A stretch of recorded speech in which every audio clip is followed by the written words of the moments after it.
So now we're ready to prove the first version of Radon-Nikodym theorem. I call it the finite version. So suppose I have two finite measures on some measurable space X and A, and suppose one is absolutely continuous with respect to the other. Then I can always find a non-negative measurable function f so that the smaller one, the nu here, is the integral of the other, okay, with respect to this, the larger one, the mu, okay. And moreover, this f is unique almost everywhere, mu, okay, so it's really a unique choice. So this f really just looks like the derivative of these two measures. So sometimes this f is written as d nu over d mu, okay, it looks like the derivative of these two measures, okay, we'll talk about that later. But let's do the proof. Well, to do the proof, so let's consider a collection of sets. So by the way, this proof I'm following Royden's proof. If you follow Ken's proof, Ken is doing it in a more explicit way. Okay, I prefer the Royden's proof. So there's some difference. So let's consider a collection of measurable functions. So let's say f, where f comes from x to r, so that it satisfies this integral property, this integral of f d mu. Well, I don't know if this integral is going to equals to mu yet, so let's just consider everything that's bounded above by mu of e. Okay, so let's consider all of these. Well, let's observe a few things. So first of all, zero function is clearly contained in f. I'm assuming mu and nu are just positive measures, finite positive measures. So zero function clearly satisfies this. All right, and I have a next property. If I have f and g is going to be inside this f, then if I consider h to be their maximum, so I just take their pointwise maximum. I know this is a measurable function because we know the supremum of a bunch of measurable functions is measurable, which is a maximum of 2, so it's clearly measurable. All right, so now if I consider the integral on e of this h d mu, well, how do I write this integral? Well, this integral just depends on whether f is greater than g or not. Okay, so on some part of it, let's call it a. So here is when f is greater than or equal to g. Then h being the maximum is just equals to f d mu. And on its complement, intersect a complement. On the complement, f is bounded above by g. So g is better, or g is larger, so h is just equals to g, okay? But in any case, because f and g are contained in f, this integral is bounded above by the new measure of the set E intersect A, and the second one is bounded above by the new measure of E intersect A complement, okay? So here A and A complement are clearly measurable. And now nu is a measure, so there's really simple. This is just going to be equals to nu of E, okay? So h, the integral of h over the set E is also bounded above by the new measure of E, so h is also inside f. All right? So because h is inside f, we show the maximum of two functions is basically closed, okay? The f is closed under taking maximum. It's closed under taking maximum of 2, so it's closed under taking maximum of a finitely many of them, okay? So now let's consider the following. So the trick is really similar to how I proved the high-end decomposition.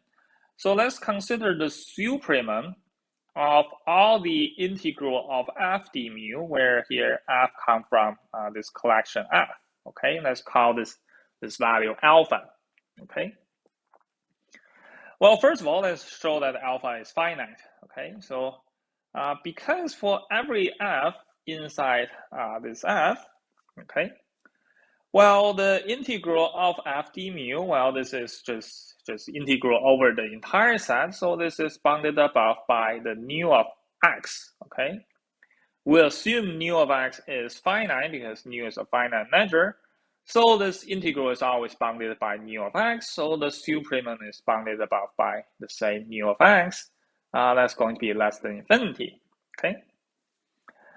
Well, second, if the nu is equal, well, if nu is non-zero, okay, if nu is non-zero, Then by the lemma we showed last time, there actually exists an f inside f, so that the integral of f d mu is strictly positive. Okay, this is the technical lemma we proved in the last video.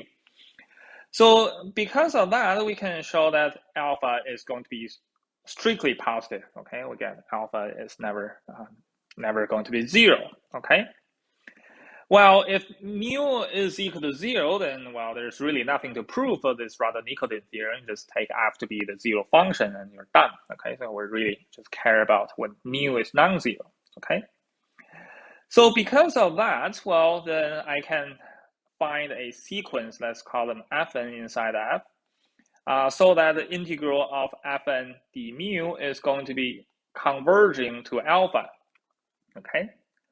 Well, this sequence fn, I can, by replacing them with the maximum of 0 and fn, we might as well just assume fn is non-negative. Okay, so because if fn is in f, then the maximum of 0 and fn is in f, so I can just take the positive part of fn. And I can also assume the fn is increasing. Okay, why is that? Well, I can just, if it's not, then I just replace fn by the maximum of the first n element, so f1 up to fn. Okay, well, I will have the same convergence to alpha, and I get an increasing sequence. So we might as well just assume fn is increasing. So without loss of generality, we have these two assumptions. Now, because they're increasing and they're non-negative, so I can take their pointwise limit. So that, let's maybe change a different name. Let's call it g of x. Okay, g of x is equals to their pointwise limit of the fn of x. Okay, so this one exists. Okay, so well, g, it may be infinity, but at least the limit exists. Okay, it's not going to diverge. All right. So because the limit exists pointwisely, we know this is measurable. Okay, we saw limit of measurable function is again measurable. Okay, and moreover, we have the integral of the g. Well, by MCT, this is going to be the limit of the integral of fn d mu. Well, the integral of fn is going to alpha, so this is going to be the alpha. Okay, and in particular, we know this integral is greater than 0. Okay. So now I want to claim that this g works. Okay, this g will integrate into this measured mu. Okay. Well, suppose otherwise. So let's consider that their difference. So let lambda of e to be the mu of e minus the integral of g over e. Okay. Well, because we pick the fn is contained in this collection f, so the integral of each of these fn is bounded above by mu of e. So I have this lambda is a non-negative measure. Okay, so lambda is clearly non-negative. Okay, so I basically want to show lambda is the 0 measure. Okay, so assume otherwise. So if lambda is non-zero, well, then what we can do, well, if we notice here, lambda is something smaller than mu. Okay, so if I have a where mu of a is equal to 0, then by the absolute continuity, I have mu of this a is also going to be 0. And lambda is a positive measure and is smaller than mu, so this lambda is also going to be equal to 0. Okay, so in other words, I have lambda is also absolutely continuous with respect to mu. Okay, so here lambda is a finite positive measure. Okay, well, technically lambda, the way we define it is it's a sign measure, but we know it's only taking positive values, so lambda is non-negative, which is a usual measure. All right, so now I have a lambda and mu. I have lambda absolutely continuous with respect to mu, and lambda is non-zero. So by the lemma again, by the technical lemma, I can find another function g prime so that I have two things. So the first of all, the integral of this g prime d mu is going to be less than equals to lambda of e. I basically run the same argument. And I have this g prime, the whole thing integral is strictly positive. Okay, so that's by the technical lemma we have. But by the way we define this lambda, what we have is that the integral of the g prime d mu is going to be less than or equals to the nu of e minus the integral of the g of d mu, okay? So in other words, this will imply the integral of g prime plus g over the set E is again bounded above by mu of E. Okay, so g plus g prime is going to be inside the collection F as well. Okay, g is in there, g prime is in there, so it's bounded above by this F again. And if I now consider the integral of g prime plus g, okay, this one, well, that's just going to be the integral of g d mu plus the integral of g prime d mu. But now this is strictly bigger than the integral of g d mu.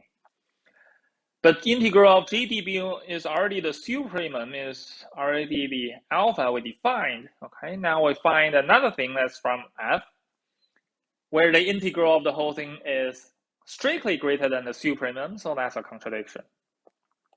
All right.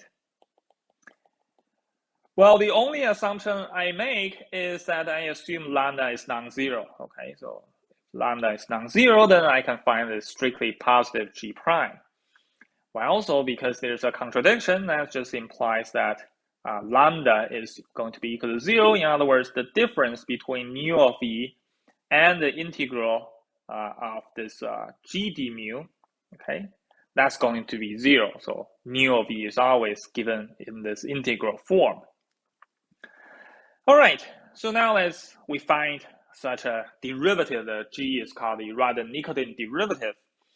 And we need to show this g is unique. The uniqueness is fairly simple. So if I have another one, if g prime also satisfies, I probably shouldn't use g prime, I already have a g prime. So let's say I have another thing h, also satisfy the mu of e is equals to the integral of h d mu.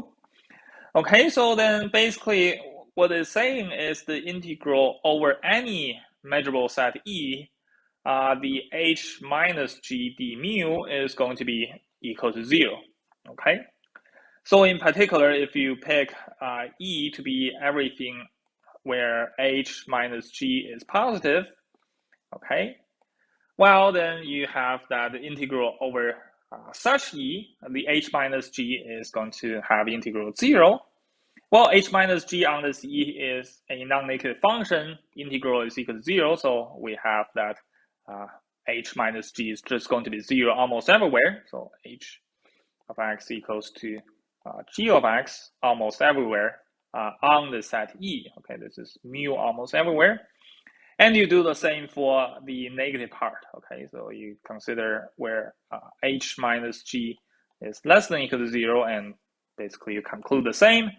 And from there, you can clearly see that h has to be equals to g mu almost everywhere. Okay, so we finished this version of Radon-Nikodym theorem just for finite measures. Okay, so in the next video, we're going to extend it to sigma finite measures.